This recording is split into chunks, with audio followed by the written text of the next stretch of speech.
So mga tol, malungkot po na balita para po sa ating mga fight fans sapagkat po ay katatapos lang po ang laban sa ating pambatong 1-strawweight MMA World Champion na si Joshua Pasio versus Yoyai Wakamatsu po ng Japan na ginanap po sa Ariake Arena, Tokyo, Japan kagabi. Talo po ang ating pambato mga tol by TKO sa round 2. Hindi po kinaya ni Joshua Pasio po ang lakas ng kalaban. Bukod dyan ay sa hindi po nakakaalam mga tol, ay sa flyweight division po naglaban po ang dalawa. Ay kung nakuha lang sana ang panalo ni Joshua Pasio mga tol, ay ganap na siyang 2 division world champion. Union's got an interesting jab. He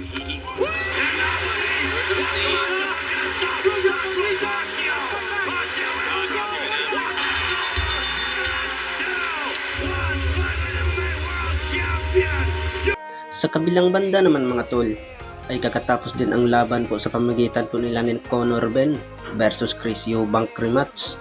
Ay natalo na itong si Chris Eubank mga tol by unanimous decision at ilang bisis po pinabagsak po ni Conor Ben itong si Chris Eubank. Ay nakabawi na nga itong si Conor Ben sa laban nilang rematch. Samantala ay banat nga ni Conor Ben mga tol nung unang laban daw nila ni Chris Eubank kung saan daw siya natalo by unanimous decision.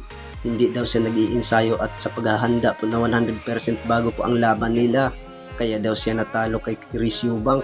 Sa ngayon ay pinaghandaan na daw talaga niya itong si Chris Eubank. Kaya pagdating daw sa laban ay nagiging easy fight na lang daw niya itong si Chris Eubank. Nakikita naman natin dyan mga tol na napakalamang talaga ni Conor Ben sa galawan.